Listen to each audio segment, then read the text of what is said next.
Wisp Sports Radio, the voice of women in sport. Hello, I'm Chris Stafford, coming to you from the World Equestrian Games after the cross-country day here in Tryon, North Carolina.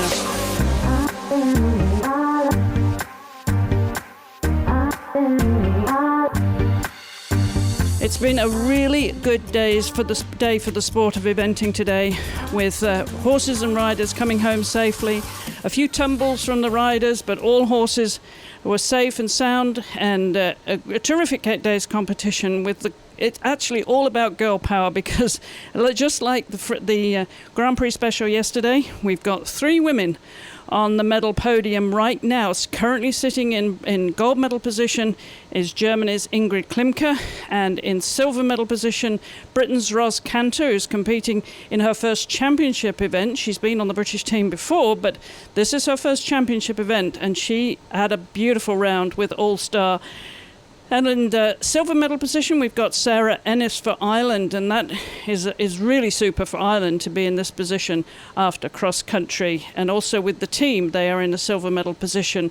On top of the podium right now in the teams is Great Britain, and as I said, then Ireland, and then France. It's been, as I say, a terrific day's sport. We were very lucky with the weather. The footing actually was perfect. The conditions, well, we had a little bit of rain, but not too much, and we didn't have the heat and humidity. So it really was the best day that we've had so far in terms of the conditions for the horses. And as I say, we had all her horses home safely, and a really exciting day's competition with a few inside the time, which we like to see. Some actually with quite a few seconds inside the time. I think the most was 16 seconds inside the time, which is unusual, but it's better to see that. It's a better look for the sport, of course, to get all horses home safely. And in terms of the actual outcome now and the surprises, well, the big surprise of the day, of course, was that New Zealand didn't have the day that they were looking for. Blythe Tate didn't have the horse that he was expecting when it got to down to it, and the horse let him down, and he actually had to retire. Mark Todd had a run out, and that really left the New Zealand team really out of the medal contention. So it all came down to Great Britain, who had the best day here. And I was able to catch up with Ros Canter, who not only is in a gold medal position for the team, but in the silver medal position as an individual. And here's what she had to say about her ride with Allstar. Ros, you must be absolutely thrilled on your championship debut. Oh yeah, I'm absolutely over the moon. I feel extremely lucky and very privileged at the moment to have the ride on a horse like Allstar B. How long have you been riding him, and how did you meet him? I've ridden him since he was an 8-year-old, and he's 13 now. Caroline Moore, who's his part owner, she bought him for herself to event, but then she got the job training the British junior team, and so didn't have time to ride him, so that's how I came to have him. So after a third place at Badminton this spring, did you come here knowing that you could pull off this course because you had the horse underneath you today that you expected? Oh yeah, there's never any doubt that, about Allstar B. He is a world-class horse. There's always a slight worry in the back of my mind about his size and my size, because he's obviously huge and he's quite a strong horse as well, and the more he does cross-country, the more revved up he gets about it.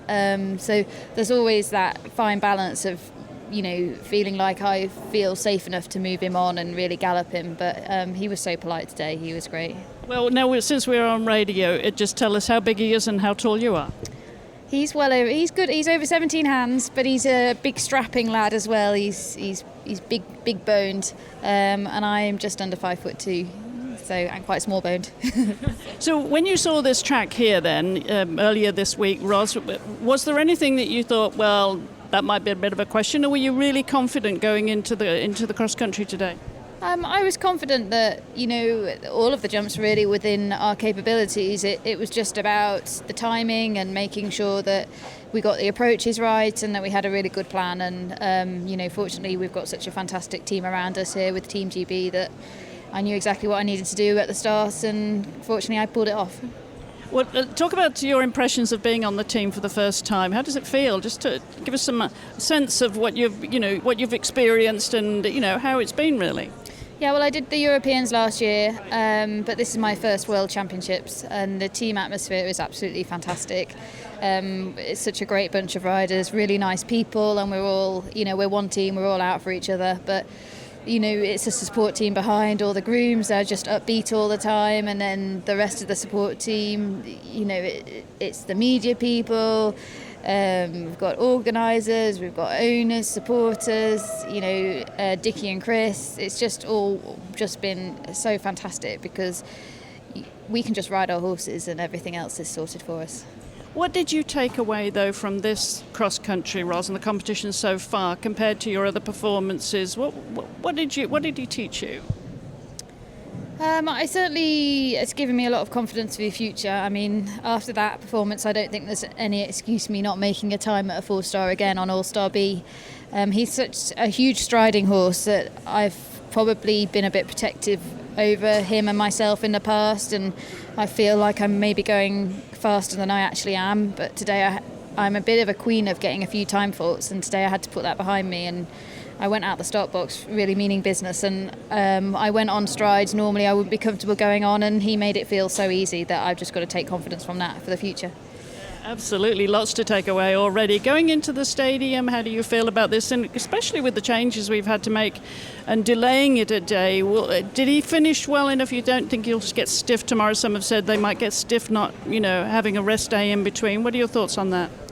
He finished exceptionally well today. He does a lot of hill work at home. We're very lucky with where we live, so the big hill at the end wasn't a huge shock to him. This is unknown territory for everybody. I don't think anyone's ever had a day spare in between, but we've just got to do what's right for the horses. They'll be well walked tomorrow, and I've got every confidence in our support team that our horses will be fit and well, ready to jump. And you're confident about the show jumping phase? Is he going to deliver? He'll deliver. I've just got to hope that I can deliver and help him and to perform to the best of his ability. But he's an absolute superstar, so I've got every hope in him. Well, just finally, how's the pressure affecting you? And do you think you will feel it going into a final phase when you could be winning a medal at your first championship competition? Yeah, definitely, but it's more about the team for me and for all of us on Team GB, and if I can help secure the gold medal, then that's my job done. Anything else is just a bonus, but obviously if it all went well and it happened, then it would probably be the most exciting day of my life. Absolutely. Well, we're not going to jinx it for you, but the very, very best of luck, and thanks for talking to us. Thank you very much. Well, that was terrific for Ros. Congratulations to her. Super performance. And I also managed to catch up with Ingrid Klimke, who is no stranger to World Championships and Olympic Games, but I have spoken to her not too long ago, and she told me that the individual medal would mean a lot to her at her stage in the career. And she actually pulled it off today with a super round, right on the button on time of 10 minutes optimum time. She came through with Hale Bob and finishes superbly. And she just told me that he really was in terrific form when he finished. So here's what she had to say about her round, and also her thoughts about going into the show jumping with a day in between, which we're currently scheduled to have because of the impending downpour that we're expecting on Sunday. But first of all, let's hear from Ingrid. Ingrid, that was foot perfect. Yes, Bobby did a wonderful job. He was so good out there, so bold, so full of himself. He really enjoyed cantering, and being in time made me really feel proud. I know when you come through the finish, I thought she's going to nail it absolutely on the button. I know you said earlier that it could have been 1 second under or 1 second over, but when you were coming into that final minute, did you feel that you got the horse to finish inside the time? Yes, because I was a little bit back on the 8-minute marker, on the 9th closer, so I knew if he will keep going like this, I will make it. And he got another breath and really kept cantering and fluently jumped, very bold and brave, and it was really just a big pleasure. Yeah, it certainly looked absolutely fabulous all the way around. When you saw the course, and given the preparation, and you had done on the extra conditioning to make sure, because of the hill and possibly worse conditions than we actually had on the day, we had super conditions really for the horses. Yes. Perfect. I mean, it was not so hot. If the sun, it was much hotter the other days. There was clouds, there was wind. There was a little bit rain when I warmed up, but it was nothing. I mean, it was perfect. Couldn't be better. The ground was super. It stayed everywhere perfectly. I must really say I had a super round. You absolutely did. I talked to Bettina the other day, and she said she thought it was like a CCI and then a CIC and then a CCI because of the middle of the course. Would you characterize it that way? Definitely in the beginning it was really, the fences were quickly coming. We were at 6, 7, 8, 9, 10. I mean, there was just 11. So right away you jumped, land, gallop, the next fence was coming, bridge, turn. So it was quite a little bit like a CIC, that's really true. And then up the hill, and then it ended a little bit in a CCI, while on the top there was no difficult question anymore. On the top it was really just bring them safe home, keep the rhythm, and try to approach the fences in a nice rhythm. We've seen actually a very good day's cross-country for the sport, Ingrid. I'm just wondering what your thoughts are. There were a few riders falling just out the front door, and no horses, and everybody came home safe. As Mark Phillips said, the vet and the doctor did not move all day, which is wonderful. This was a good picture, even though a lot of riders made the time.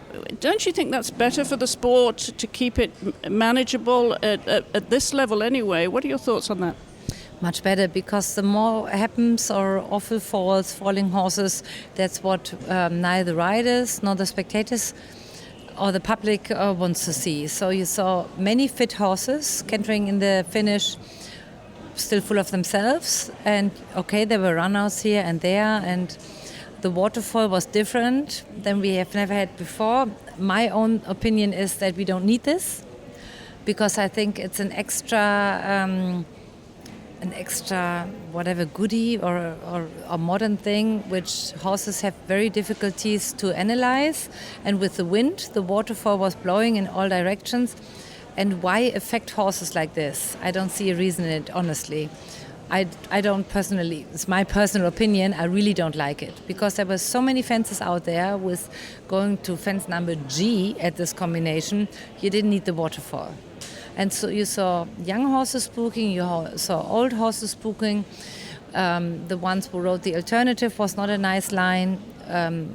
The line I did was still a little bit spooky and not knowing which way to go, because many fences and still don't jump the stair up. The sprinkler then at fence 20. Some horses were a little bit funny too, because they didn't know what is it. So do we really need more of these effects, or isn't it enough challenge to ride these courses properly? We don't want to frighten the horses by waterfalls, because they need to, when they canter through water, it's anyway water coming up, and they have a hard time to read it. I didn't like that, but the rest, I must say, I really enjoyed. Lovely course, good day's sport altogether. And in terms of the footing, just give us your thoughts on that, because that mostly was on an old golf course, so it was mostly pretty good footing and it held up. The footing was perfect, really. I must honestly say, it couldn't be better. It was not too firm, it was not too soft. For me, I could easily gallop over it like fun. No. So what do you think? I know you asked during the press conference about the arrangements for going show jumping and having a day in between. Some may say that's too long for an event horse before he goes show jumping. What are your thoughts? How do you feel? They say the storm comes already, or should have come on Friday. That's what I heard first. Then they said the storm comes today. That's why we all started in a 3-minute rhythm. So still the storm hasn't arrived yet.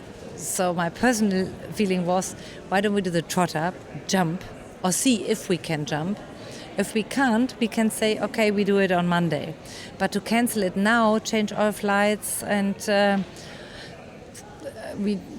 I'm not an expert in weather, but being here the week, I will be an expert very soon, because I realized you only have to be flexible. They tell rain is coming, wind is coming, nothing is coming. So if there's tomorrow so much water we can't jump, then we leave it, but perhaps not.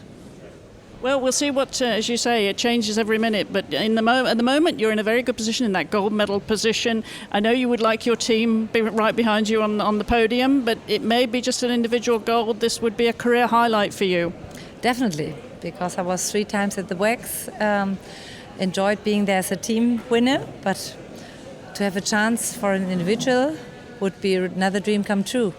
Wonderful. Well, I know you've said that to me before. The individual medal is the important one for you. So the very best of luck, Ingrid, and we do hope the weather is kind to us and you go well in show jumping. Thank you very much. Well, as Ingrid said, it's not ideal. She would rather be going jumping tomorrow, and she also thinks it should not be rescheduled until at least we've had the jog, because the weather conditions have changed. The forecast keeps changing.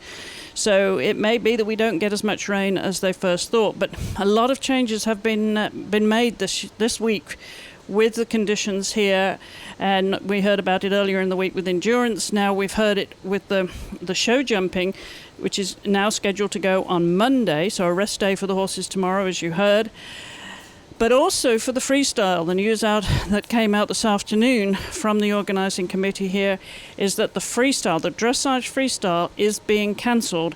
And the reason for that is because the horses would have to compete on Monday, and then most of them, all the horses except the 2 Americans, and remember it's the top 15 that go through to the freestyle, so we're looking at 13 horses, would have to fly that evening. And that's the reason why the organising committee, along with the FEI, have decided that they simply can't do that, and they can't bring the competition forward, because the only option would be to put them indoors where the reiners are competing today for their individual medals, and it would mean changing the surface in the arena, and the riders would not have the chance to ride on that surface before the competition. So that's unacceptable, obviously, which means that the freestyle has been cancelled, because the flights can't be cancelled to accommodate the dressage horses. Apparently there's 47 horses on that flight.